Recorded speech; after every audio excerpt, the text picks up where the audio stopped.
మీరు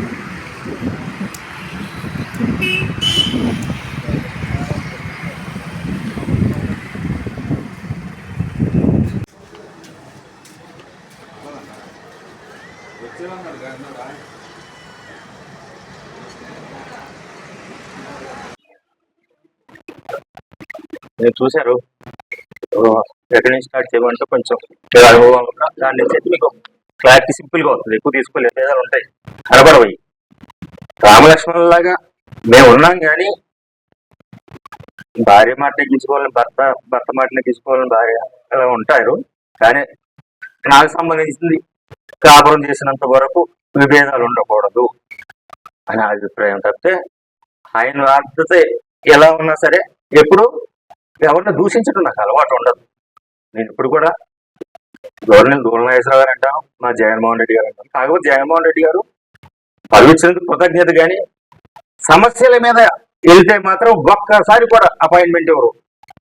సజ్జల్ గారితో మాట్లాడుకో, ధనంజయ రెడ్డి గారితో మాట్లాడుకో, లేకపోతే అప్పిరెడ్డి గారితో మాట్లాడుకో, కానీ దూరం నాగేశ్వరరావు గారికి నీకు మధ్యన విభేదాలు ఉండకూడదు. ఆయన ఏం చేసినా అయ్యా నేను పోలీస్ స్టేషన్కి ఫోన్ చేసి ఫలానా ఇబ్బంది ఉంది అని అంటే కింద ఫలానా వ్యక్తితో మాట్లాడండి అని ఒక ఎమ్మెల్సీ ఫోన్ చేసినా విలువ లేకుండా పోయింది.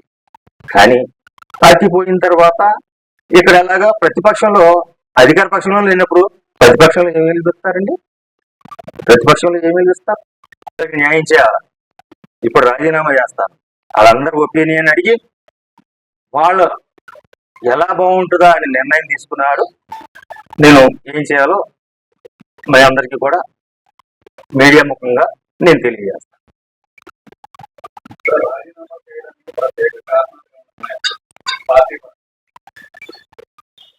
పార్టీ పరంగా అంటే ఇప్పుడు అధికార పార్టీలో కూడా ఇంతకుముందు సంవత్సరం చేశాను. అందులో కూడా నేను విలువలు కోల్పోయాను. జాయినింగ్ సభకు వచ్చిన వాళ్ళు కూడా తన్ని తరిమేశారు. ఇకపోతే పార్టీ ఓడిపోయింది. ఇప్పుడు ఎమ్మెల్సీ పదవి ఉన్నా లేకపోయినా ఏమి చేయలేకపోతున్నాను. ఈ వీలైతే పాత గౌరవాలను బట్టి అన్న పని అవుతుందేమో. ఈయన వైఎస్ఆర్సీపీ పార్టీలో ఉండకపోతే ఒక పోలీసు, ఒక తహసీల్దార్ గారు, ఒక కలెక్టర్ గారు ఫోన్ చేసిన వైఎస్ఆర్సీపీ పార్టీ అనొచ్చు, లేకపోతే ఇంకోటి అనొచ్చు. పార్టీని వదిలేస్తే వ్యక్తిగతంగా మాత్రం అన్ని డిపార్ట్మెంట్లు నన్ను గౌరవిస్తున్నాయి. అందుకనే పార్టీని ఇప్పుడు వదిలేసి అలాగా మాజీ ఎమ్మెల్యేగా, మాజీ ఎమ్మెల్సీగా ఉండి పదవికి సేవ చేసుకుందామని నా అభిప్రాయం. ప్రతి నాయకుడికి ఉండే విధానమేనండి.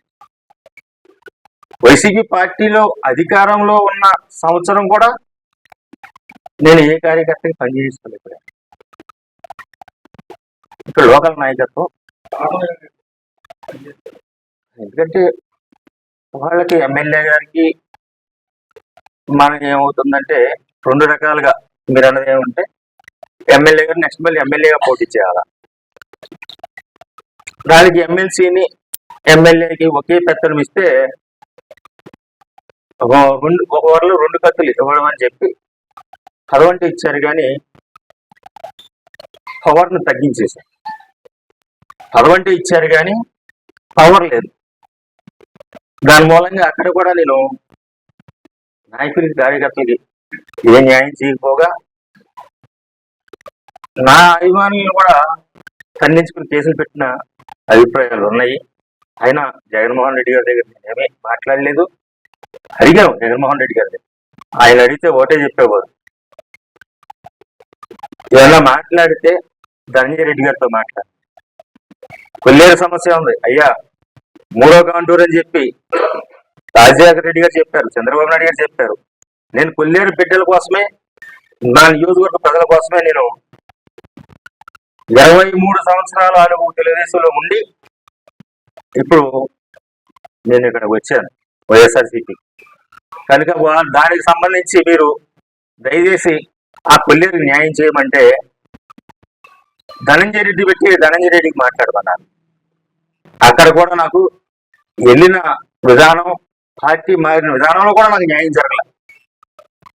ఇప్పుడైనా న్యాయం జరిగిద్దేమో అని చెప్పి పబ్లిక్ గా ఏ పదవి లేకుండా మాజీ ఎమ్మెల్యేగా ఇంతకుముందు కొల్లేరు ప్రజల కోసం ఏమో గోసి పెట్టుకుని పోరాడాను. మళ్ళీ ఇప్పుడు రైతు కోసం ఆమాన్య ఆలోచన చేయడానికి నాకు హక్కు ఉంటుంది. దానికోసం నేను ఈ నిర్ణయం తీసుకున్నాను. 23/11/2024 ఈరోజు పత్రికా విలేకరుల్ని మరియు ఎలక్ట్రానిక్ మీడియా వారిని పిలిపించిన కారణం,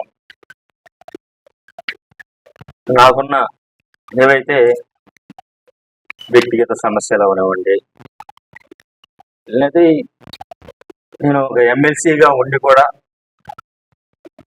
ప్రజలకి ఏ సేవ చేయలేకపోతున్నాను. దాని గురించి నేను ఎవరైతే ఉందో ఇంతకుముందు గౌరవనీయులు మాజీ ముఖ్యమంత్రి జగన్మోహన్ రెడ్డి గారు ఇచ్చిన ఈ శాసన మండలి సభ్యులకి రాజీనామా చేస్తున్నాను. అదేవిధంగా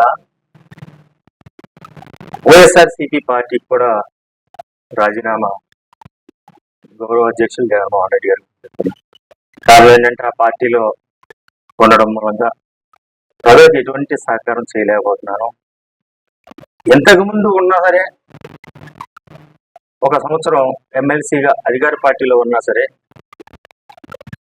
ఈ పార్టీలో ఇక్కడున్న రాజకీయాన్ని బట్టి కనీసం పోలీస్ ఫోన్ చేయాలన్నా నాకు అధికారం లేకుండా అధికార పార్టీలో ఉన్నప్పుడు అయినా మనుగడ సాగిందుకు వచ్చాను. ఇప్పుడైనా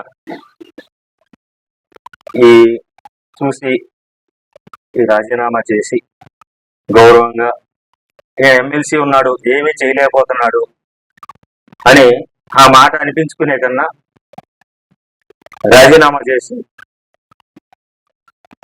నాకు ఏదైతే అవకాశం ఉంటుందో దానికి నేను ఇప్పుడు వెళ్దామని అనుకోవట్లేదు.